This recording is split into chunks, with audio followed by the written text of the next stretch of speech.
Hi, I'm the intern from UNE.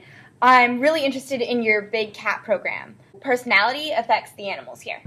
Hi, welcome to the Big Cat Sanctuary. Here we have big cats such as cheetahs, leopards, and tigers. Predict what the animal's behavior is going to be using personality in the sanctuary. Well, that's really a nature versus nurture type of argument. As we have seen through reputable studies, including one from the legendary Gosling, personality is influenced by biology, genetics, and environment. Studying personality in animals is still fairly new, and issues of validity and reliability in being able to study and assess personality in organisms that we can't communicate with has been a big part of the argument of nature versus nurture. And because of this, I think that looking at genetics can be particularly helpful in understanding personality in these animals.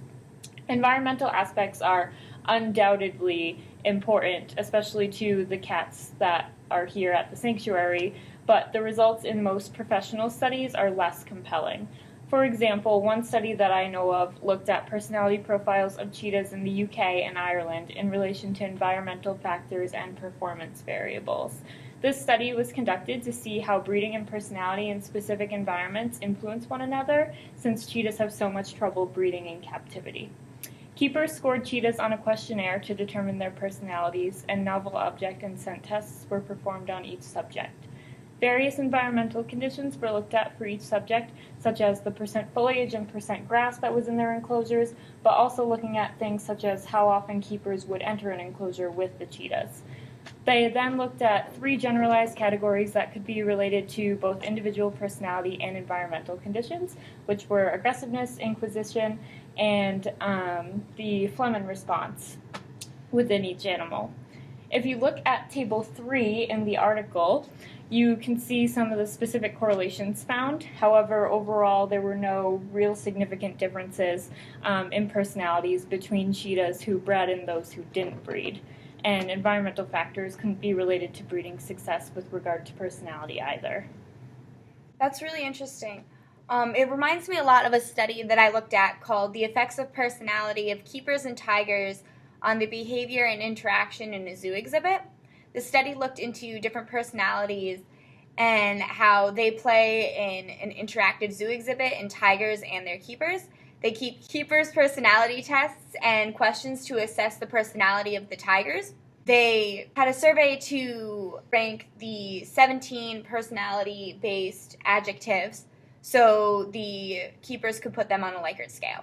The one person observed the keepers' interactions with the tigers and wrote down 27 tiger behaviors and 18 tiger-keeper interactions. They ended up finding that keepers personally affected how the tigers behaved, but they also found that tiger personality didn't affect how the keepers interacted with the tiger. I guess it's kind of like a chicken and the egg type situation, if I ever saw one. So what about nature? Tell me more about those studies. Well, studies that are about genes and how those influence personality in big cats are a lot more difficult to come by. Felids appear to be understudied in this area as of right now. There are only 2 specific studies that I can think of relating to genes and personality in big cats, and those are innate preference for native prey and personality implications in captive Amur tigers, and behavioral reactions related to adrenal activity and temperament in male-clouded leopards. Both of these articles provide us with a decent amount of information about personality and genes and provide us really useful insights. In the first nature-related study that I mentioned, researchers proposed that the response of isolated captive Amur tigers to native prey stimuli would be stronger than the response to stimuli given by non-native species, and that these tigers would have some type of prey recognition instinct, which could be correlated to their personalities. Researchers conducted personality surveys on tigers, and trials were conducted with native and non-native prey, in which specific images were covered and uncovered in their enclosures, signifying the native and non-native prey, as well as sounds that were related to both types of prey, and specific feces that were placed in habituated boxes within their enclosures for each type of prey as well. So figure 4 actually shows the correlations of this study between their personality structures and their preferences for native or non-native types of prey. And overall, they found that these tigers recognized their native prey instinctually, which significantly correlated with their individual personality traits. I haven't heard of the tiger example, but I did hear of the leopard study that you talked about. The study developed and validated simple behavior tests for assessing temperament and to help correlate FGM scores. And they found that leopards were more likely to be seen as anxious rather than calm from the keepers, and that high FAM levels paired with an anxious situation would cause aggression, where low FAM levels paired with an anxious situation would cause fear. So they successfully determined that calm versus anxious leopards and that FAM correlates to show how aggression can be affected with different hormones. So while both have some obviously really important articles to back up why both environmental factors and gene factors are important, which one do you think is more important and why? So I believe that the genetics are more important, and I think that the genetic articles don't rely solely on keeper surveys, which can often be biased within their answers. A lot of stuff that is solely conducted by keepers and them altering environments and such can play a big role in skewing the data because keepers and their animals can have specific relationships.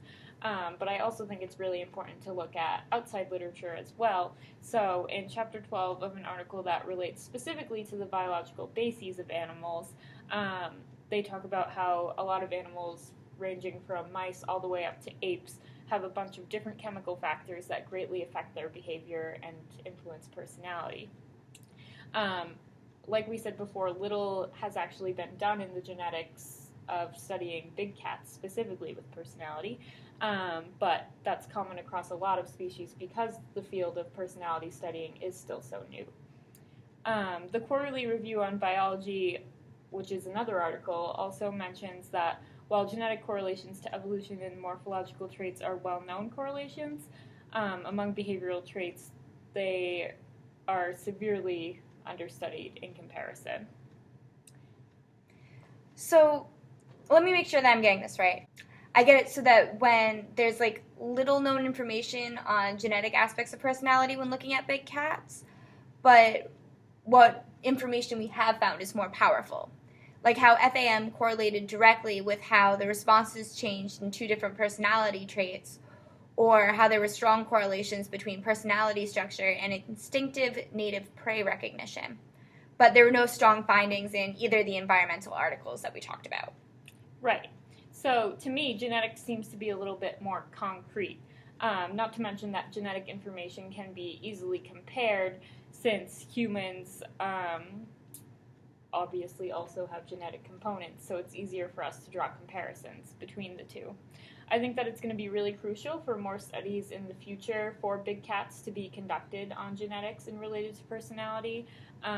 This could potentially help to make captive breeding efforts more successful, which is obviously something that we care a lot about here at the Big Cat Sanctuary. Now, not that I'm not enjoying this conversation thoroughly, but it's your first day and I'm sure you want to get right to work instead of talking about a bunch of articles and personality and such. So enjoy your first day and don't get eaten by any of the aggressive tigers.